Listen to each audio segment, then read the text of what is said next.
રહ્યા છો NN news છું એન્કર અર્પિતા પટેલ। હવે જોઈએ અગત્યના સમાચાર।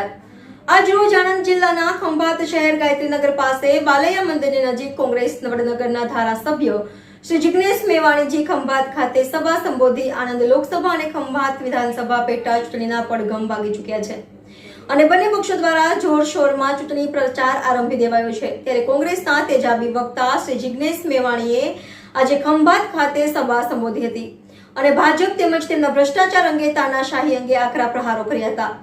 આ સભામાં આણંદ પૂર્વ સાંસદ અને મંત્રી શ્રી ભરતસિંહ સોલંકી, ખંભાતના ઉમેદવાર શ્રી મહેન્દ્રસિંહ પરમાર તેમજ આણંદ અને ખંભાત શહેરના કોંગ્રેસના અગ્રણીશ્રીઓ ઉપસ્થિત રહી સભાને સફળ બનાવી હતી। ખંભાત કોંગ્રેસ પક્ષ દ્વારા સંવિધાન બચાવો સભા યોજાઈ। Reporter Ashwin Khatri, NN news Anand. દર્શક મિત્રો, તમારી આસપાસ બની રહેલી અવનવી ઘટનાઓ વિશે જાણવા માટે NN ન્યૂઝને લાઈક કરો, શેર કરો, સબસ્ક્રાઇબ કરો અને બેલ આઇકન પ્રેસ કરો જેથી આપને નોટિફિકેશન્સ મળતી રહે। બાબા સાહેબ સંવિધાનનો નારો એ આપણે લગાવીએ છીએ તો બાબા સાહેબના બંધારણ પર ખતરો હોય તો જાનની બાજી લગાવીને લડવાનો સંકલ્પ સૌથી પહેલા આપણે કરવાનો હોય। આ તમને એ કહેવાય। ખંભાતની પરિસ્થિતિથી તમે બધા જ વાકેફ છો। વેપાર વાણિજ્યનું હબ જાહો જલાલી હતી, એ શુભ લક્ષ્મી મિલ હોય કે રાજપ્રકાશ હોય, બધાના તાળા વાગી ગયા। હકીકતનો બિઝનેસ પણ પહેલા જેવો નથી રહ્યો।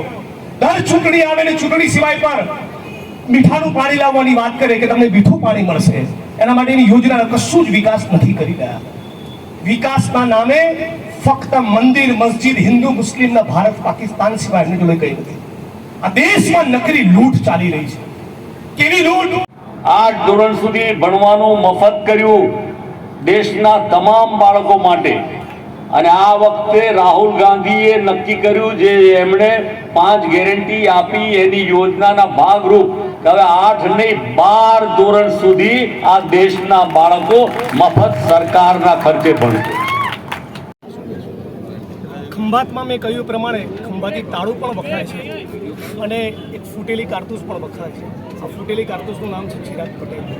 કોંગ્રેસ પાર્ટીના NSUI, યુથ કોંગ્રેસ, મહિલા કોંગ્રેસ, સેવાદળ, કિસાન કોંગ્રેસ અને સર્વ સમાજના લોકોએ નિષ્ઠાપૂર્વક જેના માટે મહેનત કરીને ચૂંટણીમાં જીતાડેલા એ ખંભાત અને આ વિસ્તારની જનતાનો પ્રજાદ્રોહ કરનારા લોકોને કોઈ પણ સંજોગોમાં વિસ્તારના લોકો માફ નથી કરવાના। અને બીજી તરફ ઇન્ડિયા ગઠબંધન અને કોંગ્રેસ પાર્ટીના ઉમેદવાર મહેન્દ્રસિંહ પરમાર અત્યંત નિખાલસ અને સજ્જન પ્રકૃતિના માણસ છે। ઘરે ઘરે એમના ગામથી લોકો પરિચિત છે। લાંબા વર્ષોથી કોંગ્રેસ પાર્ટીની એમને સેવા કરી છે। આનું એમને ચોક્કસ ફળ મળશે। તો એમનો ગુલાલ જ્યારે જૂનના પહેલા સપ્તાહમાં ઉડવાનો છે એનો થોડોક લાભો અમને પણ મળે એવા આશયથી સર્વ સમાજના લોકોને અને વિશેષ કરીને દલિત સમાજના લોકોને અપીલ કરવા આવ્યો હતો કે આજે જ્યારે બેરોજગારી અને મોંઘવારીની ચરમ સીમા પર છે ત્યારે લોકતંત્રનું ગળું ગોધી બાબા સાહેબ આંબેડકરના સંવિધાનને ખતમ કરવાની કગાર ઉપર RSS ભાજપના લોકો પહોંચ્યા છે ત્યારે દલિત સમાજના લોકો સંકલ્પબદ્ધ બને, સર્વ સમાજના લોકો કૃતનિશ્ચય બને કે કોઈ પણ સંજોગોમાં ખંભાતની બેઠક ફક્ત અને ફક્ત મહેન્દ્રસિંહ પરમારને નામે જવું જોઈએ।